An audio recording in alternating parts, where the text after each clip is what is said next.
Hello friends, आपका स्वागत है आज के मेरे इस वीडियो लेक्चर में। तो देखिए, आज का वीडियो का टॉपिक है सेल और ऑर्बिट। तो समझ लेते हैं सेल और ऑर्बिट किसे कहते हैं। Path of the electron are called shell. मतलब इलेक्ट्रॉन्स का पाथ को हम सेल कहते हैं। मतलब जब इलेक्ट्रॉन किसी ऑर्बिट या किसी सेल में एक एटम के न्यूक्लियस के चारों ओर घूमता है तो उसे हम क्या कहते हैं, उस पाथ को ऑर्बिट कहते हैं या सेल कहते हैं। आप कुछ सेल और ऑर्बिट से जुड़ी इंपॉर्टेंट बातें जान लेते हैं कि इनर मोस्ट ऑर्बिट या shell has the lowest energy. जो इनर मोस्ट सेल है, जो इनर मोस्ट सेल का मतलब क्या है, जो न्यूक्लियस के पास में है, जो न्यूक्लियस के पास में सेल या ऑर्बिट है उसका एनर्जी लेवल क्या होगा, कम होगा। और जो एक एटम के न्यूक्लियस से जो सेल या ऑर्बिट दूर है वो उसका एनर्जी लेवल क्या होगा, हाई होगा। तो लिखा हुआ है आउटर मोस्ट ऑर्बिट या shell has the largest energy. Shell largest energy contain करेगा, ठीक है। जो आउटर मोस्ट ऑर्बिट या सेल होगा उसके पास अपना एनर्जी लेवल क्या होगा, हाई होगा, लार्जेस्ट होगा, ठीक है। Cell represented सिम्बकली। सेल को हम रिप्रेजेंट कैसे करते हैं, सिम्बकली बाय KLMNO से करते हैं। आप लोग को पता होगा फ्रेंड्स। अब चल जाते हैं, अब आते हैं सब सेल और सब ऑर्बिट। मतलब सेल पढ़े और ऑर्बिट पढ़े उसी को एक ही नाम है, दोनों का मतलब एक ही है। यहाँ पढ़ना है सब सेल और सब ऑर्बिट, तो ये भी एक ही चीज़ है, ठीक है। तो एवरी सेल और एन ऑर्बिट, मतलब प्रत्येक सेल और प्रत्येक orbit has a number of sub shell. मतलब प्रत्येक ऑर्बिट और प्रत्येक सेल जो अभी हम पढ़े रिसेंटली उसका क्या होता है, एक अपना सब सेल होता है। जो नंबर ऑफ मतलब नंबर ऑफ सब सेल होता है in which various orbitals are found. जिसमें क्या होता है, सब सेल के अंदर क्या होता है, पहले सेल होता है, सेल का अपना सब सेल होता है और सब सेल के अंदर अपना ऑर्बिटल होता है, ठीक है। ये समझ गए। और जिसे हम रिप्रेजेंट करते हैं सब सेल को किससे, represented by various small letter S, P, D and F से सब सेल को रिप्रेजेंट करते हैं, ठीक है। तो maximum number of electron in the orbital, जो मैक्सिमम नंबर है सब सेल का मतलब सब सेल का जो ऑर्बिटल है वो कितना maximum number of electron contain कर सकता है, तो वो जान लेते हैं कि ऑर्बिटल को हम रिप्रेजेंट करते थे S, P, D and F से। तो एस और एस ऑर्बिटल 2, पी ऑर्बिटल 6 और डी ऑर्बिटल 10 और एफ ऑर्बिटल 14 इलेक्ट्रॉन अपने में समा सकता है, अपने में रख सकता है।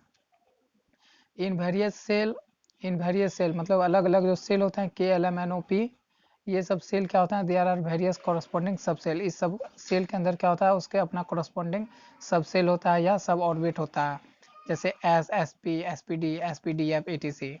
ठीक है फ्रेंड्स, यहाँ तक आप समझ गए होंगे। आइए अब समझते हैं ऑर्बिटल किसे कहते हैं।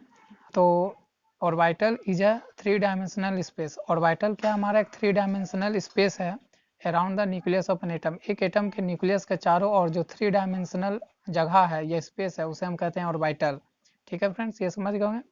तो इसमें क्या होता है, ऑर्बिटल का क्या प्रॉपर्टी है कि maximum probability of finding an electron. यहाँ पर क्या होता है, मैक्सिमम इलेक्ट्रॉन मिलने की संभावना होती है, ठीक है, यही पाया जाता है। आप समझ लेते हैं इलेक्ट्रॉनिक कन्फिग्रेशन किसे कहते हैं। इलेक्ट्रॉनिक कन्फिग्रेशन किसे कहते हैं। तो इलेक्ट्रॉनिक कन्फिग्रेशन का मतलब है proper distribution of the electron. मतलब proper distribution of electron in various shell and sub shell. मतलब क्या है, इलेक्ट्रॉनिक कन्फिग्रेशन का मतलब है कि जो हमारा इलेक्ट्रॉन है उसका प्रॉपर डिस्ट्रीब्यूशन हो, किसमें, सेल में या सब सेल में ऑफ एन एटम। किसी भी एटम के सेल या सब सेल में जो इलेक्ट्रॉन का डिस्ट्रीब्यूशन हो वो प्रॉपर तरीके से हो, इसी को हम क्या कहते हैं, इलेक्ट्रॉनिक कॉन्फ़िगरेशन कहते हैं, ठीक है, कॉन्फ़िगरेशन कहते हैं। ठीक है फ्रेंड्स, ये समझ गए होंगे आप। जैसे देखिए इलेक्ट्रॉनिक कॉन्फ़िगरेशन का एग्जांपल है समझने के लिए, बहुत अच्छा एग्जांपल लेके आए हूँ दोस्तों आप लोग के लिए। जैसे आप सोडियम देख सकते हैं, सोडियम का जो लैटिन सोडियम का जो सिंबल है Na है। क्यों है Na, तो Na जो है हमारा एक लैटिन वर्ड है नेट्रियम। नेट्रियम सोडियम जो है लैटिन वर्ड, जो नेट्रियम है लैटिन वर्ड में नेट्रियम कहा जाता है, उसी से लिया गया Na जो सोडियम का क्या सिंबल है। ठीक है फ्रेंड्स, यहाँ तक आपको क्लियर होगा। तो सोडियम एन सिंबल है सोडियम का एटॉमिक नंबर कितना होता है 11 होता है। और हमारा एटॉमिक नंबर ही क्या होता है किसी भी एलिमेंट का मतलब फंडामेंटल प्रॉपर्टी होता है। तो आइए केमिकल प्रॉपर्टीज होता है, तो आइए इसको हम इलेक्ट्रॉनिक कॉन्फ़िगरेशन का मतलब समझे एक सोडियम का एग्जांपल लेके कि एटॉमिक नंबर 11।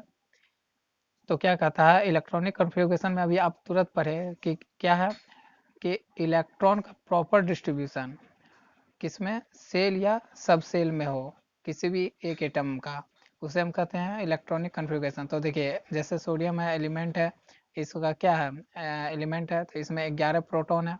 तो प्रोटॉन का डिस्ट्रीब्यूशन मतलब प्रोटॉन का डिस्ट्रीब्यूशन, अब प्रोटॉन के बराबर कितना होता है इलेक्ट्रॉन होता है, जितना प्रोटॉन उतना इलेक्ट्रॉन, काउंटर बैलेंस करने के लिए। तो यहाँ पर इलेक्ट्रॉन की संख्या कितनी है 11 है, और 11 इलेक्ट्रॉन ही तो हम सेल या सब सेल में रखते हैं कि नहीं। तो यहाँ पर 11 हमारा क्या हो गया इलेक्ट्रॉन भी हो गया। तो इलेक्ट्रॉन को हमको सब सेल में सजाना है, तो कैसे सजाते हैं 1s² 2s², 2p 6 3s 1। तो देखिए जोड़िए 2 2 4 2 6 10 1 11 पूरी 11। तो इस तरह से पहला ऑर्बिट एस ऑर्बिट, फिर ऑर्बिट दूसरा ऑर्बिट में 2, तीसरा ऑर्बिट में 6 और चौथा ऑर्बिट में 1 इलेक्ट्रॉन। इस तरह से इसी को कहते हैं क्या इलेक्ट्रॉनिक कॉन्फ़िगरेशन। ठीक है फ्रेंड्स।